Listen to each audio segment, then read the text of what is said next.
ನಮಸ್ಕಾರ. ನಾನು ಲೋಕೇಶ್ ಎಂಕೆ, ಸಹಾಯಕ ಪ್ರಾಧ್ಯಾಪಕ, ರಾಜ್ಯಶಾಸ್ತ್ರ ವಿಭಾಗ, ಕೇರ್ಪುರ, ಬೆಂಗಳೂರು ಉತ್ತರ ವಿಶ್ವವಿದ್ಯಾಲಯದ 3ನೇ ಸೆಮಿಸ್ಟರ್ನ ಪೇಪರ್ 3 ಆದಂತಹ ಪಬ್ಲಿಕ್ ಅಡ್ಮಿನಿಸ್ಟ್ರೇಷನ್ ಕೋರ್ ಕಾನ್ಸೆಪ್ಟ್ಸ್ ಅನ್ನುವಂತಹ ವಿಷಯದಲ್ಲಿ 2ನೇ ಅಧ್ಯಯನದ ಅಲ್ಲಿನ ಯೋಜನೆಗೆ ಸಂಬಂಧಪಟ್ಟಂತೆ ಈ ತರಗತಿಯಲ್ಲಿ ತಿಳ್ಕೊಳ್ಳುವಂಥ ಒಂದು ಪ್ರಯತ್ನವನ್ನು ಮಾಡೋಣ. ಸಾರ್ವಜನಿಕ ಆಡಳಿತದ ಒಂದು ಮೂಲ ಪರಿಕಲ್ಪನೆಗಳು, ಯೋಜನೆ ಮತ್ತು ಅರ್ಥ ಮತ್ತು ವ್ಯಾಖ್ಯಾನಗಳು. ಅದರಲ್ಲಿ ಮೊದಲನೇದಾಗಿ ನಾವು ತಿಳ್ಕೊಳ್ಳೋದು ಕಲಿಕಾ ಉದ್ದೇಶಗಳು, ಲರ್ನಿಂಗ್ ಆಬ್ಜೆಕ್ಟ್ಸ್. ಈ ಕಲಿಕಾ ಉದ್ದೇಶಗಳು ಏನಪ್ಪ ಅಂದರೆ helps to understand the meaning of planning. ಅಂದರೆ ಯೋಜನೆಯ ಅರ್ಥ ಏನಿದೆಯೋ ಆ ಯೋಜನೆಯನ್ನು ಅರ್ಥ ಮಾಡ್ಕೊಳ್ಳೋದಕ್ಕೆ ನಮಗೆ ಈ ಒಂದು ಯೋಜನೆ ಅರ್ಥ ಮಾಡ್ಕೊಳ್ಳೋಕ್ಕೆ ಸಹಾಯವನ್ನು ಮಾಡುತ್ತೆ. ಎರಡನೇದಾಗಿ ಏನಪ್ಪ ಅಂದರೆ helps students to analyze the objectives of organization and management. ಸಂಸ್ಥೆ, ಆರ್ಗನೈಸೇಷನ್ ಮತ್ತು ನಿರ್ವಹಣೆ, ಮ್ಯಾನೇಜ್ಮೆಂಟ್ ಇದೆಯೋ ಅವುಗಳ ಒಂದು ಉದ್ದೇಶಗಳನ್ನು ವಿಶ್ಲೇಷಣೆ ಮಾಡೋದಕ್ಕೆ ಇದು ವಿದ್ಯಾರ್ಥಿಗಳಿಗೆ ಸಹಾಯ ಮಾಡುತ್ತೆ ಪ್ಲ್ಯಾನಿಂಗ್. ಮೂರನೇದಾಗಿ ಫ್ಯೂಚರ್ ಕ್ಯಾನ್ ಬಿ ಪ್ರೊಟೆಕ್ಟೆಡ್, ಅಂದರೆ ಭವಿಷ್ಯವನ್ನು ನಿರ್ಧಾರ ಮಾಡೋದಕ್ಕೆ ಇದು ಸಹಾಯವನ್ನು ಮಾಡುತ್ತೆ. ಮತ್ತು ನಾಲ್ಕನೇದಾಗಿ ಸಮನ್ವಯ ಮತ್ತು ನಿರ್ವಹಣೆಯನ್ನು ಅರ್ಥ ಮಾಡ್ಕೊಳ್ಳೋದಕ್ಕೆ ಸಹಾಯವನ್ನು ಮಾಡುತ್ತೆ. helps to understand the coordination and management. ಅಂದರೆ ಏನೋ ಒಂದು ಕೆಲಸವನ್ನು ಮಾಡಬೇಕಾದ್ರೆ ಅದರಲ್ಲಿ ಕೋಆರ್ಡಿನೇಷನ್ನು ಮತ್ತು ಮ್ಯಾನೇಜ್ಮೆಂಟು ಹೇಗಿರುತ್ತೆ ಅನ್ನೋದನ್ನು ತಿಳ್ಕೊಳ್ಳೋದಕ್ಕೆ ನಮಗೆ ಈ ಒಂದು ಯೋಜನೆ ಏನಿದೆಯೋ ಯೋಜನೆ ನಮಗೆ ಸಹಾಯವನ್ನು ಮಾಡುತ್ತೆ. ಇದರ ಒಂದು ಕಲಿಕಾ ಫಲಿತಾಂಶಗಳು, ಲರ್ನಿಂಗ್ ಔಟ್ಕಮ್ ಏನಪ್ಪ ಅಂದರೆ students are able to determine the meaning of the term planning. ಅಂದರೆ ವಿದ್ಯಾರ್ಥಿಗಳಿಗೆ ಯೋಜನೆ ಅನ್ನುವಂಥ ಪದ ಏನಿದೆಯೋ ಆ ಒಂದು ಪದವನ್ನು ಅರ್ಥ ಮಾಡ್ಕೊಳ್ಳೋದಕ್ಕೆ, ಅರ್ಥವನ್ನು ಮಾಡಿಕೊಂಡು ಯೋಜನೆ ಅಂತ ನಿರ್ಧಾರ ಮಾಡೋದಕ್ಕೆ ಈ ಒಂದು ಅರ್ಥ ಇದೆಯೋ ಇದು ಸಹಾಯವನ್ನು ಮಾಡುತ್ತೆ. ಮತ್ತು ಎರಡನೇದಾಗಿ planning helps to understand the structure of organisation. ಅಂದರೆ ಸಂಘಟನೆಯ ಒಂದು ರಚನೆ, ಯಾವ ರೀತಿ ಒಂದು ಸಂಸ್ಥೆಯನ್ನು ಕಟ್ಟಿದ್ದಾರೆ, ಆ ಸಂಸ್ಥೆ ಹೇಗಿದೆ, ಆ ಸಂಘಟನೆ ಹೇಗಿದೆ, ಆ ಸಂಘಟನೆ ಇರಬೇಕಾದ್ರೆ ಏನೇನಿರಬೇಕು, ಆ ಸಂಘಟನೆ ಯಾವ ಆಧಾರದ ಮೇಲೆ ಕಟ್ಟಿದ್ದಾರೆ, ಅದೆಲ್ಲವನ್ನು ಸಂಘಟನೆಯ ಒಂದು ರಚನೆ ಸ್ಟ್ರಕ್ಚರ್ ಇದೆಯೋ ಅದನ್ನು ಅರ್ಥ ಮಾಡ್ಕೊಳ್ಳೋದಕ್ಕೆ ಇದು ನಮಗೆ ಸಹಾಯವನ್ನು ಮಾಡುತ್ತೆ. Next management is better understood, ಅಂದರೆ ನಿರ್ವಹಣೆಯನ್ನು ಸುಲಭವಾಗಿ ನಾವು ಅರ್ಥ ಮಾಡ್ಕೊಳ್ಬಹುದು. ಅಂದರೆ ಮ್ಯಾನೇಜ್ಮೆಂಟ್ ಏನಿದೆ ಅದನ್ನು ಅರ್ಥ ಮಾಡ್ಕೊಳ್ಳೋದಕ್ಕೆ ಇದು ನಮಗೆ ಸುಲಭವಾಗಿ ಸಹಾಯವನ್ನು ಮಾಡುತ್ತೆ. ಈ ಒಂದು ಪ್ಲ್ಯಾನಿಂಗ್ನ ಒಂದು ಪೀಠಿಕೆ ಅಂದರೆ ಪ್ಲ್ಯಾನಿಂಗ್ ಇಂಟ್ರೊಡಕ್ಷನ್ ಏನಪ್ಪ ಅಂದರೆ planning means looking ahead and writing out future course of action to be followed. ಅಂದರೆ ಯೋಜನೆ ಇದೆಯೋ ಈ ಒಂದು ಯೋಜನೆ ಅಂದರೆ ಯೋಚಿಸಿ ಚರ್ಚಿಸಿದ ನಂತರ ಅನುಸರಿಸಬೇಕಾದಂತಹ ಒಂದು ಮುಂದಿನ ಕ್ರಮಗಳೇನಿದೆಯೋ ಆ ಕ್ರಮಗಳನ್ನು ನಿರ್ಧಾರ ಮಾಡುವುದಾಗಿರುತ್ತೆ. ಅಂದರೆ ನಾವು ಸರಳ ಭಾಷೆಯಲ್ಲಿ ಹೇಳೋದಾದರೆ ಯೋಜನೆ ಅಂದರೆ ಸಾವಧಾನವಾಗಿ ಯೋಚನೆಯನ್ನು ಮಾಡಿ ಚರ್ಚಿಸಿ ನಂತರ ಕಾರ್ಯವನ್ನು ಮಾಡೋದು ಅನ್ನುವಂಥ ಒಂದು ಅರ್ಥ ಏನಿದೆಯೋ ಅರ್ಥವನ್ನು ಕೊಡುತ್ತೆ. ಇಷ್ಟು ಎರಡನೇದಾಗಿ it is a preparatory step. It is a systematic activity which determines when, how and who is going to perform a specific job. ಇದು ಒಂದು ಪೂರ್ವ ಸಿದ್ಧತಾ ಹಂತ. ಏನೋ ಒಂದು ಕೆಲಸ ಮಾಡಬೇಕಾದ್ರೆ ನಾವು ಮೊದಲು ಸಿದ್ಧತೆಯನ್ನು ಮಾಡ್ಕೊಳ್ಬೇಕಲ್ವ, ಅದು ಪೂರ್ವ ಸಿದ್ಧತಾ ಅಂತಲೇ ಯೋಜನೆ. ಇದು ಒಂದು ವ್ಯವಸ್ಥಿತ ಚಟುವಟಿಕೆಯಾಗಿರ್ತದೆ. ಒಂದು ವ್ಯವಸ್ಥಿತವಾದ ಚಟುವಟಿಕೆಯಾಗಿದ್ದು ಆ ಒಂದು ಕೆಲಸವನ್ನು ನಾವು ಹೇಗೆ ಮಾಡಬೇಕು, ಯಾವಾಗ ಮಾಡಬೇಕು ಮತ್ತು ಯಾರು ಮಾಡಬೇಕು ಮತ್ತು ನಿರ್ದಿಷ್ಟ ಕೆಲಸವನ್ನು ಯಾರು ನಿರ್ವಹಿಸಬೇಕು ಅನ್ನೋದನ್ನು ನಿರ್ಧಾರ ಮಾಡುವಂಥದ್ದಾಗಿರುತ್ತೆ ಅಂತ ಹೇಳ್ಬಿಟ್ಟು ಹೇಳ್ಬೋದಾಗಿದೆ. ಅದೇ ರೀತಿಯಾಗಿ ಈ ಒಂದು ಯೋಜನೆ planning it is a detailed programme regarding future course of action. ಇದು ಭವಿಷ್ಯದ ಕ್ರಮಕ್ಕೆ ಸಂಬಂಧಿಸಿದಂತಹ ಒಂದು ವಿವರವಾದಂಥ ಒಂದು ಕಾರ್ಯಕ್ರಮ. ಅಂದರೆ ಭವಿಷ್ಯ ಮುಂದೆ ಏನು ಮಾಡಬೇಕು ಅನ್ನೋದಕ್ಕೆ ನಿರ್ಧಾರ ಮಾಡುವಂಥದ್ದು ಆಗಿರುತ್ತೆ. ಅಂದರೆ ಸಾರ್ವಜನಿಕ ಆಡಳಿತದಲ್ಲಿ ಬರುವಂತಹ ಆಡಳಿತದ ಒಂದು ಯೋಜನೆ ಬಹಳ ಮಹತ್ವವನ್ನು ಪಡ್ಕೊಂಡಿದೆ. ಸಾರ್ವಜನಿಕ ನೀತಿಯನ್ನು ನಿರ್ಧಾರ ಮಾಡಿ ಆಡಳಿತಕ್ಕೆ ಸಂಬಂಧಪಟ್ಟಂತಹ ನಿರ್ಧಾರಗಳನ್ನು ತೆಗೆದುಕೊಳ್ಳೋದು, ನಂತರ ಕಾರ್ಯನಿರ್ವಹಣೆಗೆ ಅಗತ್ಯವಾದಂಥ ಯೋಜನೆಗಳನ್ನು ರೂಪಿಸೋದು ಆಗಿರುತ್ತೆ ಇದು ಅಂತ ಹೇಳ್ಬಿಟ್ಟು ಹೇಳ್ಬೋದು. ನೆಕ್ಸ್ಟ್ ಹಾಗೆಯೇ planning is the process of thinking about the activities required to accomplish the objective.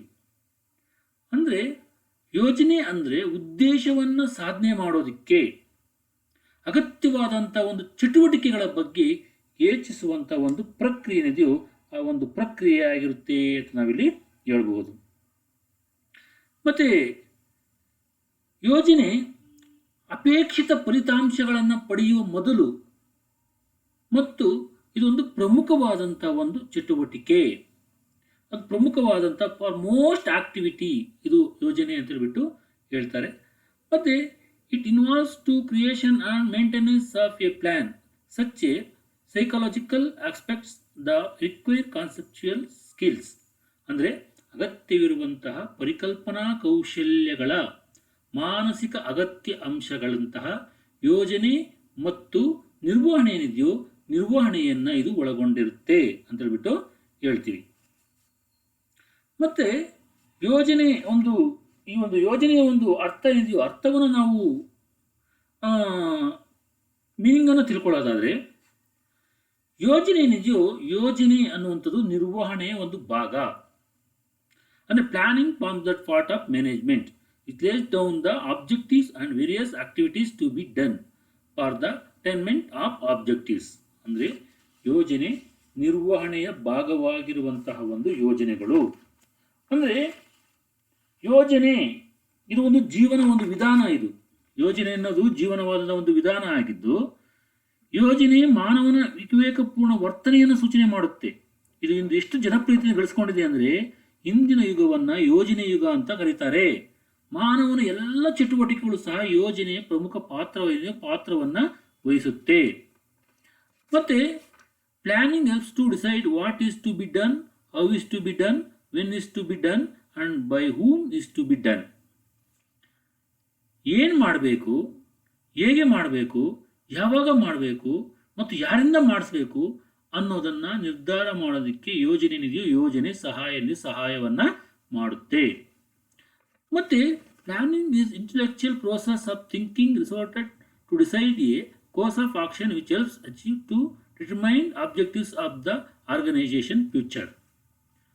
ಅಂದರೆ ಬೌದ್ಧಿಕ ಚಿಂತನೆಯ ಪ್ರಕ್ರಿಯೆಯನ್ನು ಯೋಜನೆ ಮಾಡೋದು ಸಂಸ್ಥೆಯ ಭವಿಷ್ಯದ ನಿರ್ಣಾಯಕ ಉದ್ದೇಶಗಳನ್ನು ಸಾಧನೆ ಮಾಡಬೇಕಾದ್ರೆ ಭವಿಷ್ಯದ ಮುಂದೆ ಸಂಸ್ಥೆಯನ್ನು ಕಟ್ಟೋದಕ್ಕೆ ಮುಂದೆ ಈ ತಕ್ಷಣ ನೋಡೋಲ್ಲ ಮುಂದೆ ಆ ಒಂದು ಸಂಸ್ಥೆಯ ಒಂದು ಭವಿಷ್ಯದ ನಿರ್ಣಯದ ಉದ್ದೇಶಗಳನ್ನು ಸಾಧನೆ ಮಾಡೋದಕ್ಕೆ ಸಹಾಯ ಮಾಡುವಂತಹ ಒಂದು ಕ್ರಿಯೆಯ ಅಂಶವನ್ನು ನಿರ್ಧಾರ ಮಾಡೋದಕ್ಕೆ ಇದು ಸಹಾಯವನ್ನು ಮಾಡುತ್ತೆ. ಮತ್ತು planning helps to prepare various departments and cooperatives with the top executives of the organisation to take steps to coordinate the various departmental plans. ಅಂದರೆ ಯೋಜನೆ ಇಲಾಖೆಗಳನ್ನು ಜಾರಿಗೆ ತರೋದಕ್ಕೆ ಹೊಸ ಇಲಾಖೆಗಳನ್ನು ಸ್ಥಾಪನೆ ಮಾಡೋದಕ್ಕೆ ಸಂಸ್ಥೆಯ ಉನ್ನತ ಅಧಿಕಾರಿಗಳೊಂದಿಗೆ ಸಹಕಾರವನ್ನು ಕೊಡುತ್ತೆ ಮತ್ತು ವಿವಿಧ ಇಲಾಖೆಯ ಯೋಜನೆಗಳನ್ನು ಸಂಘಟನೆ ಮಾಡೋದೇನಿದೆಯೋ ಸಂಘಟನೆಯನ್ನು ಮಾಡೋದಕ್ಕೆ ಇದು ಕ್ರಮಗಳನ್ನು ತೆಗೆದುಕೊಳ್ಳುವಂಥ ಒಂದು ಕೆಲಸವನ್ನು ಮಾಡುತ್ತೆ. ಅಂದರೆ ಸಮೂಹ ಚಟುವಟಿಕೆಗಳಲ್ಲಿ ಯೋಜನೆ ಅಂದರೆ ವೈಯಕ್ತಿಕ ಹಾಗೂ ಸಾಮೂಹಿಕ ಪ್ರಯತ್ನ ಇದೆಯೋ ಸಾಮೂಹಿಕ ಪ್ರಯತ್ನಗಳನ್ನು ಬುದ್ಧಿವಂತಿಕೆ ಮತ್ತು ದೂರದೃಷ್ಟಿಯಿಂದ ಮೊದಲಿಗಿಂತ ಹೆಚ್ಚು ಫಲಿತಾಂಶಗಳನ್ನು ಪಡೆಯುವಂಥ ಒಂದು ಉದ್ದೇಶದಿಂದ ನಿರ್ದೇಶನ ಮಾಡೋದು ನಿಯಂತ್ರಣ ಮಾಡೋದು ಅಂತ ಹೇಳ್ಬಿಟ್ಟು ಅರ್ಥವನ್ನು ಕೊಡುತ್ತೆ. ಭವಿಷ್ಯತ್ತಿನ ಕಾರ್ಯಾಚರಣೆಗೆ ಯೋಚಿತವಾದಂತಹ ಮಾರ್ಗವನ್ನು ಯೋಜನೆ ಮಾಡುವಂಥದ್ದೇ ಯೋಜನೆ. ಯೋಜನೆ ಅಂದರೆ ಪ್ರಸ್ತುತ ಪ್ರೆಸೆಂಟ್ ಘಟನೆಗಳು ಭವಿಷ್ಯತ್ತಿನ ಮೇಲೆ ಬೀರಬಹುದಾದಂಥ ಒಂದು ಪ್ರಭಾವ ಏನು, ಮುಂದೆ ಈಡೇರಿಸಬೇಕಾಗಿರುವಂಥ ಸಾಮಾಜಿಕ ಬೇಡಿಕೆಗಳು ಯಾವುವು ಹಾಗೂ ಮುಂದೆ ಎದುರಿಸಬೇಕಾಗಿರುವಂಥ ಸಮಸ್ಯೆಗಳನ್ನು ಸುಲಭವಾಗಿ ಎದುರಿಸೋದಕ್ಕೆ ಇಂದು ಮಾಡಬೇಕಾಗಿರುವಂಥ ವ್ಯವಸ್ಥೆಗಳು ಯಾವುವು ಅನ್ನೋದನ್ನು ಕ್ರಮಬದ್ಧವಾಗಿ ಅಧ್ಯಯನ ಮಾಡೋದು ಯೋಜನೆಯ ವರ್ತಮಾನದಿಂದ ವಿಷದಪಟ್ಟಂಥ ಅಂಶಗಳಿಂದ ಭವಿಷ್ಯದ ಬಗ್ಗೆ ಜಾಗರೂಕತೆಯಿಂದಿರುವಂತೆ ಮಾಡುತ್ತೆ. ಆದ್ದರಿಂದ ಕ್ರಮಬದ್ಧವಾಗಿ ಕಾರ್ಯಾಚರಣೆ ಮಾಡಿಕೊಳ್ಳುವಂಥ ಒಂದು ಸಿದ್ಧತೆಯೇ ಯೋಜನೆ ಅಂತ ಹೇಳ್ಬಿಟ್ಟು ಹೇಳಬಹುದು. ನೆಕ್ಸ್ಟ್ ಈ ಯೋಜನೆಗೆ ಸಂಬಂಧಪಟ್ಟಂತೆ ಕೆಲವರು ತಮ್ಮದೇ ಆದಂಥ ಒಂದು ವ್ಯಾಖ್ಯಾನಗಳನ್ನು ಕೊಟ್ಟಿದ್ದಾರೆ. ಆ ವ್ಯಾಖ್ಯಾನಗಳನ್ನು ನಾವು ನೋಡೋದಾದರೆ, ಮೊದಲನೇದಾಗಿ ನ್ಯೂಮನ್ ರವರ ಪ್ರಕಾರ, Newman, according to Newman, generally speaking planning is deciding in advance what is to be done. ಅವ್ರು ಹೇಳ್ತಾರೆ, ಸಾಮಾನ್ಯವಾಗಿ ಹೇಳೋದಾದರೆ ಯೋಜನೆ ಏನು ಮಾಡಬೇಕು ಅನ್ನೋದನ್ನು ಮೊದಲೇ ನಿರ್ಧಾರ ಮಾಡುತ್ತೆ. ನಾವು ಒಬ್ಬ ವ್ಯಕ್ತಿ ಏನು ಕೆಲಸವನ್ನು ಮುಂದೆ ಮಾಡಬೇಕು ಅನ್ನೋದನ್ನು ಮೊದಲೇ ನಿರ್ಧಾರ ಮಾಡುವಂಥದ್ದೇ ಏನಾಗಿರುತ್ತೆ, ಯೋಜನೆ ಆಗಿರುತ್ತೆ ಅಂತ ಹೇಳ್ಬಿಟ್ಟು ಹೇಳ್ತಾರೆ. ನೆಕ್ಸ್ಟ್ ಎರಡನೇದಾಗಿ ಅಕಾರ್ಡಿಂಗ್ ಟು ಹೆರಾಲ್ಡ್ ಕೂಸ್ ಮತ್ತು ಓ ಡೇನಿಯಲ್ ಅವ್ರು ಹೇಳ್ತಾರೆ, planning is about making decisions in advance about what to do, how to do it and who to do it. Planning always allows you to breed the gap between where you are and where you want to ಗೋ.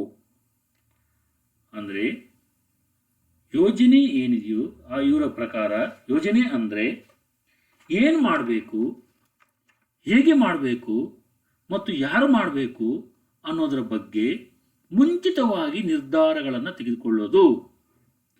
ನೀವು ಎಲ್ಲಿದ್ದೀರಿ ಮತ್ತು ಎಲ್ಲಿಗೆ ಹೋಗಬೇಕು ಅನ್ನೋದರ ನಡುವಿನ ಅಂತರವನ್ನು ಕಡಿಮೆ ಮಾಡೋದಕ್ಕೆ ಯೋಜನೆ ನಿಮಗೆ ಸಹಾಯವನ್ನು ಮಾಡುತ್ತೆ. ಉದಾಹರಣೆ ಹೇಳ್ಕೊಂಡ್ರೆ, ನೀವು ಯಾವುದೋ ಒಂದು ಊರಿಂದ ಮತ್ತೊಂದು ಊರಿಗೆ ಹೋಗಬೇಕಾದ್ರೆ ನೀವು ಯಾವ ಕಡೆಯಿಂದ ಹೋದರೆ ನಿಮಗೆ ಉಳಿತಾಯ ಆಗುತ್ತೆ, ಎಲ್ಲಿಗೆ ಹೋಗಬೇಕು, ನೀವು ಎಲ್ಲಿಗೆ ಹೋಗಬೇಕು ಡಿಸೈಡ್ ಮಾಡ್ತೀರಾ, ಮತ್ತು ಆ ಅಂತರವನ್ನು ಕಡಿಮೆ ಮಾಡ್ಕೊಳ್ಳೋಕೆ ಹೇಗೆ ಹೋಗಬೇಕು ಅನ್ನೋದನ್ನು ಮೊದಲೇ ಪ್ಲಾನಿಂಗ್ ಮಾಡಿಕೊಂಡ್ರೆ ನೀವು ಬೇಗ ಹೋಗಿ ತಲುಪಬಹುದು ಅನ್ನೋ ಒಂದು ರೀತಿಯಲ್ಲಿ ಈ ಹೆರಾಲ್ಡ್ ಕೂನ್ಸ್ ಮತ್ತು ಡೆನಾಲ್ಡ್ ಅವರು ಹೇಳ್ತಾರೆ. ಮೂರನೇದಾಗಿ ಅಕಾರ್ಡಿಂಗ್ ಟು ಏನಸ್ ಮತ್ತು ಮಾಸ್ಸಿ ಅವರ ಪ್ರಕಾರ, according to Haynes and Massie, planning is that functions of manner in which he decide in advance what to he will do. It is a decision making process of a special kind of essence in heuristic. ಅಂದರೆ ಯೋಜನೆ ಅಂದರೆ ಅವನು ಏನು ಮಾಡಬೇಕು ಅನ್ನೋದನ್ನು ಮುಂಚಿತವಾಗಿ ನಿರ್ಧಾರ ಮಾಡುವಂತಹ ವಿಧಾನ. ಅದು ವಿಶೇಷ ರೀತಿಯ ಒಂದು ನಿರ್ಧಾರ ತೆಗೆದುಕೊಳ್ಳುವಂಥ ಒಂದು ಪ್ರಕ್ರಿಯೆಯಾಗಿದ್ದು, ಅದರ ಒಂದು ಸಾರ ಏನಪ್ಪ ಅಂದರೆ ಭವಿಷ್ಯ ಏನಿದೆಯೋ ಭವಿಷ್ಯ ಆಗಿರುತ್ತೆ ಅನ್ನುವಂಥ ಒಂದು ಮಾತೇನಿದೆಯೋ ಒಂದು ಮಾತನ್ನು ಅವರು ಹೇಳ್ತಾರೆ. ನೆಕ್ಸ್ಟ್ ಹಾಗೆ ಮುಂದುವರೆದು ಹೇಳಿದ್ರೆ ಹೆನ್ರಿ ಪಾಯಲ್ರವರು ಹೇಳ್ತಾರೆ ಅಂದರೆ, the plan of action is at one and the same time the result instead the line of action to be followed, the stages to be through and the method to use. ಅಂದರೆ ಕ್ರಿಯೆಯೇ ಯೋಜನೆಯ ಒಂದು ಕಾರ್ಯ ಆಗಿದ್ದು, ಕ್ರಿಯೆ ಏನಿದೆಯೋ ಆ ಒಂದು ಕ್ರಿಯೆ ಯೋಜನೆಯ ಒಂದು ಕಾರ್ಯ ಏನಿದೆಯೋ ಕಾರ್ಯ ಆಗಿದೆ, ಮತ್ತು ಅದೇ ಸಮಯದಲ್ಲಿ ಫಲಿತಾಂಶವನ್ನು ನಿರ್ವಹಿಸುವಂತೆ ಅನುಸರಿಸಬೇಕಾದಂಥ ಹಂತಗಳು ಮತ್ತು ಬಳಸಬಹುದಾದಂಥ ವಿಧಾನಗಳಿದೆಯೋ ವಿಧಾನಗಳಾಗಿರುತ್ತೆ ಅಂತ ಹೇಳ್ಬಿಟ್ಟು ಹೇಳ್ತಾರೆ. ಮತ್ತು ಉರ್ವಿಕ್ರವರು ಹೇಳ್ತಾರೆ, ಯೋಜನೆ ಮೂಲಭೂತವಾಗಿ ಹೆಚ್ಚಿನ ರೀತಿಯಲ್ಲಿ ಕೆಲಸ ಮಾಡೋದಕ್ಕೆ ಮೊದಲು ಯೋಜಿಸುವಂಥದ್ದು. ನಾವು ಪ್ಲಾನ್ ಮಾಡಿಕೊಂಡು ಏನೇ ಕೆಲಸವನ್ನು ಮಾಡಿದ್ರೆ ಹೆಚ್ಚು ಕೆಲಸವನ್ನು ಮಾಡಬಹುದು, ಅದಕ್ಕೆ ಮೊದಲೇ ಯೋಚನೆ ಮಾಡಿಕೊಂಡು ಮಾಡುವಂಥದ್ದು ಮತ್ತು ವಾಸ್ತವದ ಒಂದು ಬೆಳಕಿನಲ್ಲಿ ಕಾರ್ಯನಿರ್ವಹಿಸುವಂತಹ ಮಾನಸಿಕವಾದಂತಹ ಒಂದು ಪ್ರಕ್ರಿಯೆ ಏನಿದೆಯೋ ಪ್ರಕ್ರಿಯೆ ಆಗಿದೆ ಅಂತ ಹೇಳ್ಬಿಟ್ಟು ಹೇಳ್ತಾರೆ. ಮತ್ತು ಪೀಟರ್ ಎಫ್ ಡ್ರಕರ್ ಅವರು ಹೇಳ್ತಾರೆ, ಈ ಒಂದು planning is a continuous process of making present entrepreneurial decisions systematically. ಅಂದರೆ ಪ್ರಸ್ತುತ ಉದ್ಯಮಶೀಲತಾ ನಿರ್ಧಾರಗಳನ್ನು ವ್ಯವಸ್ಥಿತವಾಗಿ ತೆಗೆದುಕೊಳ್ಳುವಂತಹ ನಿರಂತರವೇ ಯೋಜನೆ ಅಂತ ಹೇಳ್ಬಿಟ್ಟು ಹೇಳ್ತಾರೆ. ಮತ್ತು ಹ್ಯಾಮಿಲ್ಟನ್ ಚರ್ಚ್ ಅವರೇನು ಹೇಳ್ತಾರೆ, ಯೋಜನೆ ಮೂಲಭೂತವಾಗಿ ದೂರದೃಷ್ಟಿಯಲ್ಲಿಯೂ ಆ ದೂರದೃಷ್ಟಿಯ ಒಂದು ವ್ಯಾಯಾಮ ಅಂತ ಹೇಳ್ಬಿಟ್ಟು ಹೇಳ್ತಾರೆ. ನಾವು ಈ ಎಲ್ಲ ಲೇಖಕರ ಅಭಿಪ್ರಾಯಗಳನ್ನು ಮತ್ತು ವ್ಯಾಖ್ಯಾನಗಳನ್ನು ನಾವು ನೋಡಿದಾಗ ಯೋಜನೆ ಸಂಬಂಧಿಸಿದ ಕೆಲವು ಅಂಶಗಳು ಬಗ್ಗೆ ಅವರಲ್ಲಿ ಸ್ವಲ್ಪ ಒಮ್ಮತವಾದಂಥ ಒಂದು ಅಭಿಪ್ರಾಯ ಇದೆ. ಅಂದರೆ ಮನುಷ್ಯನ ವರ್ತನೆಯ ಎಲ್ಲ ಬಗೆಯ ಲಕ್ಷಣಗಳಿಂದ ಕೂಡಿರುವಂತಹ ವಿವೇಚನಾಯುತ ಕಾರ್ಯವಿಧಾನವೇ ಯೋಜನೆ ಅಂತ ಹೇಳ್ಬೋದು. ಪ್ರತಿಯೊಂದು ಕುಟುಂಬದಲ್ಲೂ ಗೃಹಿಣಿ ದೈನಂದಿನ ಅಡುಗೆ ಬಗ್ಗೆ ಯೋಜನೆ ಹಾಕ್ಕೊಳ್ಳುವಂತೆ, ಏನು ಮಾಡಬೇಕು, ನಾವು ನಾಳೆ ಬೆಳಗ್ಗೆ ಏನು ಮಾಡಬೇಕು ಅಂತ ಯೋಜನೆ ಹಾಕಿಕೊಳ್ಳುವಂತೆ, ಮನೆ ಕಟ್ಟೋದಕ್ಕೆ ಮೊದಲೇ ಒಂದು ಪ್ಲಾನಿಂಗ್ ಅದೇ ಯೋಜನೆ ಹಾಕಿಕೊಳ್ಳುವಂತೆ, ರಾಷ್ಟ್ರದ ಗುರಿಗಳನ್ನು ಸಾಧನೆ ಮಾಡೋದಕ್ಕೆ ಯೋಜನೆಗಳನ್ನು ರೂಪಿಸಿಕೊಳ್ಬೇಕಾಗುತ್ತೆ. ಅಂದರೆ ಕುಟುಂಬ ಮಟ್ಟದಿಂದ ರಾಷ್ಟ್ರ ಮಟ್ಟದವರೆಗೂ ಸಹ ಯೋಜನೆಯ ಲಕ್ಷಣಗಳನ್ನು ಕಾಣಬಹುದಾಗಿದೆ. ಪ್ರತಿಯೊಬ್ಬ ವ್ಯಕ್ತಿಗೂ ಜೀವನದ ಗುರಿ ಇರುವಂತೆ ಅದನ್ನು ಸ್ಥಾಪಿಸಲ್ಪಟ್ಟಂತಹ ಸಂಘ ಸಂಸ್ಥೆಗಳಿಗೂ ಗುರಿ ಇರುತ್ತವೆ. ಆದ್ದರಿಂದ ವ್ಯಕ್ತಿ ಹಾಗೂ ಸಂಘ ಸಂಸ್ಥೆಗಳು ಈ ಒಂದು ಗುರಿಯನ್ನು ಸಾಧನೆ ಮಾಡೋದಕ್ಕೆ ಶ್ರಮಿಸ್ತವೆ. ಹೀಗೆ ಯೋಜನೆಯ ಗುರಿಗಳ ಜೊತೆಗೆ ಗುರಿ ಸಾಧನೆಯ ಸಾಧನೋಪಾಯಗಳನ್ನು ಒಳಗೊಂಡಿರುತ್ತದೆ. ಆದ್ದರಿಂದ ಸಾಧಿಸಬೇಕಾದ ಗುರಿ ಮತ್ತು ಗುರಿ ಸಾಧನೆಗಳ ನಡುವೆ ನಿಕಟವಾದಂತಹ ಸಂಬಂಧವಿದ್ದು ಅವುಗಳನ್ನು ಪ್ರತ್ಯೇಕ ಮಾಡೋದಕ್ಕೆ ಸಾಧ್ಯನೇ ಇಲ್ಲ ಅಂತ ಹೇಳ್ಬಿಟ್ಟು ಹೇಳಬಹುದು. ಈ ಒಂದು ಇದಕ್ಕೆ ಸಂಬಂಧಪಟ್ಟಂತೆ ನಾವು ಕೆಲವೊಂದು ಕ್ವಶನ್ಗಳನ್ನು ನೋಡೋದಾದ್ರೆ, ಮೊದಲನೇದಾಗಿ, planning requires logical and systematic thinking rather than guess work or wishful thinking. Identify the related future of planning. ಅದಕ್ಕೆ 4 ಉತ್ತರಗಳಿದೆ. Planning of realistic, planning is a mental exercise, planning establishes standards of controlling, planning focus on achieving objects.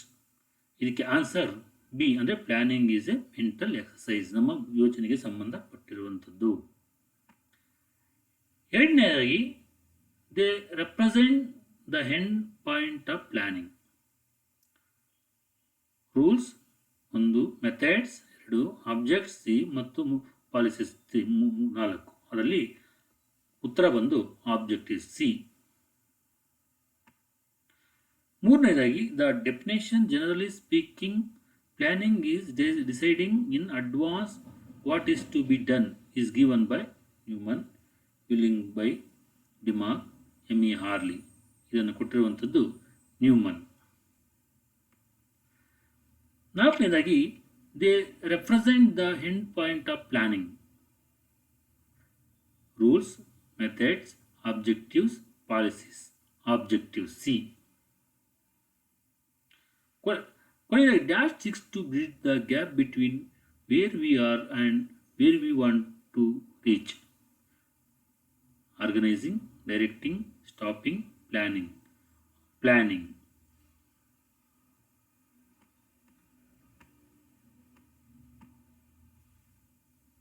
ಇದು